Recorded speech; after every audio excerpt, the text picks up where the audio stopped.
Ειδικότερα, τέλος, ως προς το ονοματολογικό, επανέλαβα ότι εμείς σταθερά, η Ελλάδα σταθερά επιδιώκει μία μόνιμη, σφαιρική και οριστική αντιμετώπιση των εκκρεμωτήτων με την γείτονα χώρα, την πρώην Ιουγκοσλαβική Δημοκρατία της Μακεδονίας.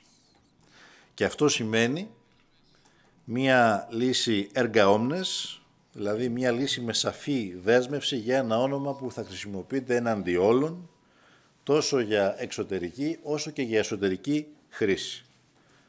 Γεγονός που σημαίνει ότι θα πρέπει το όνομα αυτό στο οποίο θα καταλήξουμε να αποτελεί ταυτόχρονα και τη συνταγματική ονομασία της γείτονος, πράγμα που βεβαίως προϋποθέτει την αναγκαία συνταγματική αναθεώρηση. Ципрас беше прашан и како ќе се справи со разликите кои ги има со коалицијскиот партнер во владата кој е против употреба на терминот Македонија во името на земјава, како и за интересот на меѓународната заедница ова прашање да се затвори што е можно побрзо за државава во јуни да ги почне пристапните преговори со ЕУ, а во јули да ја добие поканата за членство во НАТО. Μιλάτε για χρονοδιάγραμμα, μιλάτε για το ΝΑΤΟ και τη σύνοδο του ΝΑΤΟ. Εμείς από την πρώτη στιγμή έχουμε πει την πάσα αλήθεια. Δεν μας πιέζει κανείς, δεν βιαζόμαστε, δεν πιεζόμαστε. Είναι δική μας η πρωτοβουλία να λύσουμε ένα πρόβλημα που κατά την άποψή μας επιβαρύνει την εξωτερική πολιτική της χώρας, ιδιαίτερα όταν βλέπετε έχει να αντιμετωπίσει υπαρκτούς κινδύνους. Δεν πιεζόμαστε, διότι δεν είμαστε το 2008, όπου κάποιοι μας πιέζουν να μπει η γειτονική χώρα στο ΝΑΤΟ. Αποτελεί δική μας άποψη ότι πρέπει να λυθεί αυτό το χρόνιο πρόβλημα με μια λύση όμως βιώσιμη, μια λύση σταθερή που θα εδράζεται σε στέρεα θεμέλια.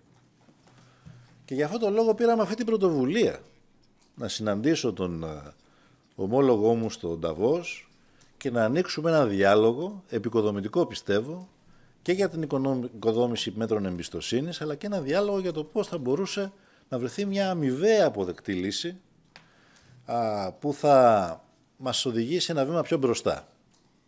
Για μας αυτή η εκδοχή της λύσης θα είναι μια πολύ θετική εκδοχή σε ό,τι αφορά την εξωτερική μας πολιτική. Για τη γείτονα χώρα όμως είναι κάτι παραπάνω. Είναι υπαρξιακής σημασίας. Η ευρωπαϊκή της προοπτική είναι υπαρξιακής σημασίας, θα έλεγα. Ως εκ τούτου, αν κάποιοι πρέπει να βιάζονται ή να πιέζονται, δεν είμαστε εμείς. Θέλω να το ξεκαθαρίσω αυτό.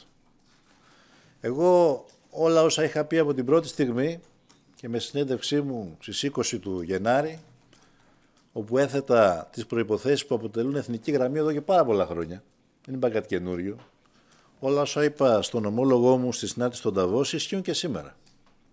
Και συμπεριλαμβάνονται και στο σύμφωνο που θα δώσουμε, ένα σχέδιο συμφώνου που θα δώσουμε σύντομα στην άλλη πλευρά για να συνεχίσουμε τις διαπραγματεύσεις επί συγκεκριμένων θεμάτων και ζητημάτων. Από εκεί και πέρα, μιας και με ρωτάτε, είναι θεμιτό να υπάρχουν διαφορετικές απόψεις. Ωστόσο, οφείλω να σας πω ότι ένα κρίσιμο εθνική σημασία ζήτημα, για ένα κρίσιμο εθνική σημασία ζήτημα απαιτείται η προσπάθεια δημιουργίας ευρύτερης συνένεσης και όχι μόνο συνένεση στα όρια μιας κυβερνητικής πλειοψηφίας. Θα την επιδιώξουμε αυτή, όχι μόνο με τον εταίρο μας, αλλά και με τα άλλα πολιτικά κόμματα, εάν υπάρξει προοπτική λύσης, εάν φτάσουμε κοντά σε προοπτική λύσης.